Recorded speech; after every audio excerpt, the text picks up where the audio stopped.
அகிலத்தின் அன்பான சொந்தங்களுக்கு இனிய வணக்கம். இன்றைய உலகின் முக்கிய செய்திகளோடு இணைந்திருக்கின்றீர்கள். லெபனானில் ஒரே சமயத்தில் பேஜார் கருவிகள் வெடித்து சிதறியதால் 2780 பேர் படுகாயமடைந்துள்ளதுடன் 9 பேர் கொல்லப்பட்ட சம்பவம் பெரும் பதற்றத்தை ஏற்படுத்தியுள்ளது. காசாவில் இஸ்ரேலினுடைய இனப்படுகொலையை கண்டித்து இஸ்ரேலுக்கு எதிரான தாக்குதலை லெபனானில் இருந்து ஹிஸ்புல்லா இயக்கம் தொடர்ச்சியாக நடத்தி வருகின்றது. குறிப்பாக வடக்கு இஸ்ரேல் முழுவதும் ஹிஸ்புல்லாவின் தாக்குதலால் மிகப்பெரிய சேதத்தை அடைந்திருப்பதுடன் ஹிஸ்புல்லாக்கள் இஸ்ரேல் காசா போரில் மிக முக்கியமான பாத்திரத்தையும் தற்போது வகித்து வருகின்றார்கள். இந்நிலையில் ஹிஸ்புல்லாவை நேருக்கு நேர் மோதலுக்கு செல்வதற்கு இஸ்ரேல் தயங்கி வரும் சூழ்நிலையில் இந்த துயரமான சம்பவம் லெபனானுக்குள் நடைபெற்றுள்ளது. லெபனானில் நேற்றைய தினம் மதியம் 3:30 மணியளவில் ஹிஸ்புல்லா அமைப்பினர் மற்றும் பல்வேறுபட்ட அரசு அதிகாரிகள் தகவல் தொடர்புக்காக பயன்படுத்தி வரும் பேஜர் கருவிகள் ஒரே நேரத்தில் வெடித்து சிதறியது. இதில் 8 பேர் உயிரிழந்ததாகவும் 2780 பேர் படுகாயமடைந்துள்ளதாகவும் தகவல் வெளியாகியுள்ளது. இதில் ஆயிரக்கணக்கான ஹிஸ்புல்லாவினுடைய முக்கியஸ்தர்களும் காயமடைந்துள்ளதாக தெரிவிக்கப்பட்டுள்ளது. காசா போர் தொடங்கிய பின்னர் பாதுகாப்பு காரணங்களுக்காக ஹிஸ்புல்லா அமைப்பினர் செல்போன் பயன்படுத்துவதை தவிர்த்து வருகின்றனர். இந்நிலையில் அவர்கள் பயன்படுத்தி வந்த பேஜார் கருவிகள் ஒரே நேரத்தில் வெடித்து சிதறியுள்ளது. பேஜார் கருவிகளில் பயன்படுத்தப்படும் லித்தியம் பேட்டரிகள் அதிகமாக சூடேறியதால் இந்த வெடிப்பு நிகழ்ந்துள்ளதாகவும் இது இஸ்ரேலின் சைபர் தாக்குதலாக இருக்கலாம் என சந்தேகிப்பதாக ஹிஸ்புல்லா அமைப்பினர் சந்தேகம் வெளியிட்டுள்ளார்கள். அதேபோல இஸ்ரேல் ஏற்கனவே நிர்ணயிக்கப்பட்டிருக்கக்கூடிய பேட்டரிகளுடன் கூடிய சாதனத்தை பேஜர் கருவிகளுக்குள் வைத்து லெபனானுக்குள் அனுப்பிய பின்னர் இந்த தாக்குதலை வெடிக்க வைத்திருக்கலாம் எனவும் இதில் மொசாட் சம்பந்தப்பட்டிருப்பதற்குரிய வாய்ப்புகள் அதிகமாக இருப்பதாகவும் சுயாதீன ஊடகங்கள் செய்தி வெளியிட்டுள்ளது. ஜாகி சூறாவளி புயல் பாதித்த மியான்மரில் இதுவரை 77 பேர் காணாமல் போயுள்ளதாக தற்போது செய்திகள் வெளியாகியுள்ளது. தென்சீல கடலில் உருவான ஜாகி சூறாவளி புயல் பிலிப்பைன்ஸ், தெற்கு சீனா, வியட்நாம், லாவோஸ் மற்றும் மியான்மர் நாடுகளை கடுமையாக தாக்கியது. இந்த புயலை தொடர்ந்து ஏற்பட்ட கனமழை மற்றும் அதன் தொடர்ச்சியாக வெள்ளம் மற்றும் நிலச்சரிவு ஆகியவை ஏற்பட்டது. இதனால் மக்களின் வாழ்க்கையை சூறாவளி புரட்டு போட்டுவிட்டது.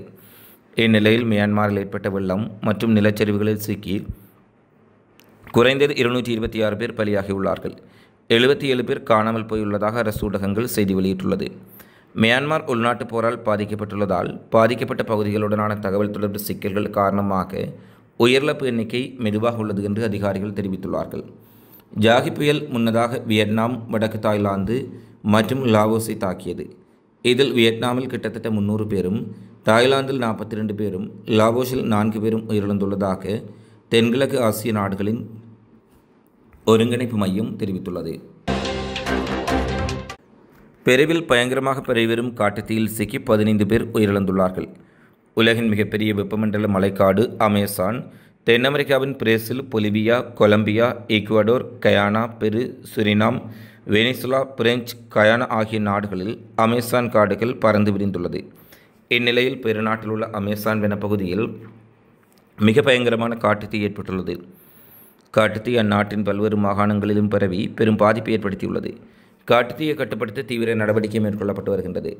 ஆனாலும் இந்த காட்டுத்தீயில் இதுவரை 15 பேர் உயிரிழந்துள்ளதாக பெரு அரசு தெரிவித்துள்ளது. அமேசான் காட்டுத்தீயில் சிக்கி படுகாயமடைந்த 128 பேர் சிகிச்சைக்கு பின் வீடு திரும்பியுள்ளதாக அரசு ஊடகம் குறிப்பிட்டுள்ளது. காட்டுத்தீ தொடர்ந்து பரவி வருவதால் அதற்கு அருகாமையில் உள்ள மக்கள் பாதுகாப்பாக வெளியேறும்படி அறிவுறுத்தப்பட்டுள்ளது. ரஷ்யா உக்ரைன் போர் தீவிரமடைந்துள்ள சூழ்நிலையில் ரஷ்யாவில் மக்கள் தொகையும் குழந்தைகள் பிறப்பு வீதமும் தொடர்ச்சியாக குறைந்து வருவதால் நாட்டின் வளர்ச்சி பாதிக்கப்பட வாய்ப்பு உள்ளதாக பலரும் தகவல் வெளியிட்டுள்ளார்கள். உலகளவில் பரப்பளவில் மிகப்பெரிய நாடு ரஷ்யா தான். 1990களில் இருந்தே ரஷ்யாவில் பிறப்பு விகிதம் சரிந்து வருகின்றது. இது ஒரு பக்கம் என்றால் போர் உள்ளிட்ட காரணங்களினால் அந்நாட்டில் உயிரிழப்பு எண்ணிக்கையும் அதிகரித்துள்ளது. 2 ஆண்டுகளாக நீடித்து வரும் உக்ரைன் போரில் 1,00,000க்கு மேற்பட்ட ரஷ்ய வீரர்கள் உயிரிழந்துள்ளதாக கூறப்படுகின்றது. ரஷ்யா நடத்தும் உக்ரைன் போருக்கு வீரர்களே கிடைக்காத நிலை ஏற்பட்டுள்ள சூழ்நிலையில் எதிர்காலத்தில் குழந்தைகள் பிறப்பு வீதம் குறைவடைந்தால் ரஷ்யாவில் ஆட்களுக்கும் போர் வீரர்களுக்கும் தட்டுப்பாடு ஏற்படும் என கணிக்கப்பட்டுள்ளது. ரஷ்யாவில் மக்கள் தொகை தொடர்ந்து குறைந்து வருவதால் வருங்காலங்களில் நாட்டின் வளர்ச்சி பாதிக்கப்படும் அபாயம் இருப்பதாக கூறப்படுகின்றது. இதனால் ரஷ்ய அதிபர் புடின் அந்நாட்டு மக்கள் அதிக குழந்தைகளை பெற்றுக்கொள்ள வேண்டும் என தொடர்ச்சியாக வலியுறுத்தி வருகின்றார். ரஷ்யாவில் குறைந்து வரும் பிறப்பு விகிதம் குறித்து புதின் கவலையடைந்துள்ளார். இது குறித்து அவர் குறிப்பிட்டுள்ளதாவது, உக்ரைனுடன் போர் காரணமாக நாட்டின் மக்கள் தொகை குறைந்துள்ளது. இது தேசத்தின் எதிர்காலத்திற்கு பேரழிவு. வேலையில் மிகவும் பிஸியாக இருப்பது சரியான காரணம் அல்ல. உங்கள் வேலை நேரத்தில் கிடைக்கும் இடைவேளையின் போதும் மற்றும் உங்களுக்கு கிடைக்கும் ஓய்வு நேரங்களின் போதும் இனப்பெருக்கத்திற்கு வேலை ஒரு தடையாக இருக்கக்கூடாது. வேலை செய்யும் இடங்களில் உங்களுடைய இடைவேளையின் போது நீங்கள் குழந்தைகளை பெற்றுக்கொள்வதற்கான வழிவகைகளை செய்து கொள்ள வேண்டுமென புதின் குறிப்பிட்டுள்ளது மிக பெரும் சர்ச்சையையும் உலகளவில் பரபரப்பையும் ஏற்படுத்தியுள்ளது. தற்போதைய சூழ்நிலையின்படி ரஷ்யாவின் மொத்த சனத்தொகை 14.65 கோடியாக உள்ளமை குறிப்பிடத்தக்கது. ஊழல் வழக்கில் பிணையில் விடுவிக்கப்பட்ட இந்தியாவின் புதுடெல்லி முதலமைச்சர் அரவிந்த் கெஜ்ரிவால் தமது பதவியிலிருந்து விலகியுள்ளதாக தெரிவிக்கப்பட்டுள்ளது. மதுபான கொள்கை முறைகேடு தொடர்பான வழக்கில் கடந்த ஜூன் 26ஆம் தேதி அவர் கைது செய்யப்பட்டார். குறித்த வழக்கில் கடந்த 13ஆம் தேதி அவர் டெல்லி மேல் நீதிமன்றத்தினால் பிணையில் விடுவிக்கப்பட்டார். நேற்று முன்தினம் ஆம் ஆத்மி கட்சி நிர்வாகிகளுடன் கலந்துரையாடிய அவர் 48 மணி நேரத்துக்குள் தாம் பதவி விலகப் போவதாக அறிவித்திருந்தார். இந்நிலையில் டெல்லி துணைநிலை ஆளுநரை சந்தித்து நேற்று மதியம் தமது பதவி விலகல் கடிதத்தை முதலமைச்சர் அரவிந்த் கெஜ்ரிவால் கையளித்துள்ளதாக இந்திய ஊடகங்கள் செய்தி வெளியிட்டுள்ளன. சிறைக்குள் 5 மாதங்கள் இருந்த போதிலும் கூட அங்கிருந்து ஆட்சி நடத்திய கெஜ்ரிவால் சிறையிலிருந்து விடுதலையான பின்னர் தன்னுடைய பதவியை ராஜினாமா செய்துள்ளமை இந்தியா முழுவதும் பரபரப்பையும் பெரும் கேள்விகளையும் எழுப்பியுள்ளது.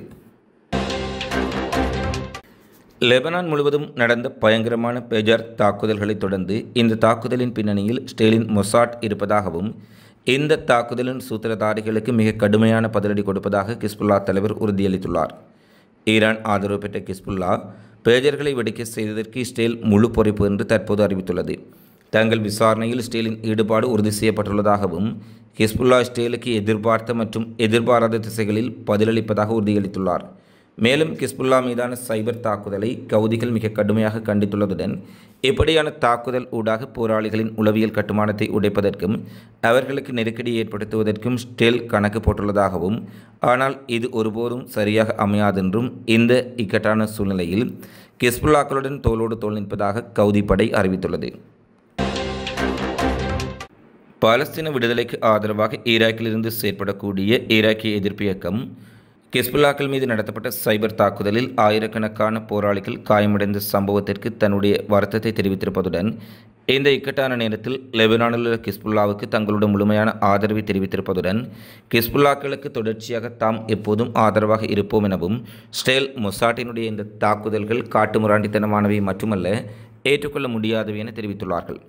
இந்த நிலையில் ஈரானினுடைய சர்வதேச செஞ்சிலுவை சங்க நிர்வாகம் லெபனானில் நடைபெற்ற துயரமான சம்பவத்தை அடுத்து காயமடைந்து மருத்துவமனைகளில் சிகிச்சை பெற்றுள்ளவர்களை ஈரானுக்கு கொண்டு வந்து சிகிச்சை அளிப்பதற்கும் நெருக்கடி ஏற்பட்டால் அவர்களுக்கு சுகாதார வசதிகளை வழங்குவதற்கும் தாம் முழுமையாக தயார் நிலையில் இருப்பதாக ஈரானின் சுகாதார அமைச்சகமும் ஈரானின் ரெட் கிராஸ் சொசைட்டியும் தெரிவித்துள்ளது. இவை இன்றைய நாளில் வெளியான பிரதான செய்திப்பதிவுகளாக நிகழ்வுகளாக பதிவாக இருக்கின்றன. தொடர்ச்சியாக உலகெங்கு நடைபெறும் நிகழ்வுகளை உடனுக்குடன் தெரிந்து கொள்ள அகிலத்தோடு இணைந்திருங்கள். இந்த காணொளி பதிவு தொடர்பிலான உங்களது மதிப்பான கருத்துக்களை தவறாமல் கொமெண்ட்ஸில் பதிவிடுங்கள். மீண்டும் ஒரு காணொளியில் சந்திப்போம். நன்றி, வணக்கம்.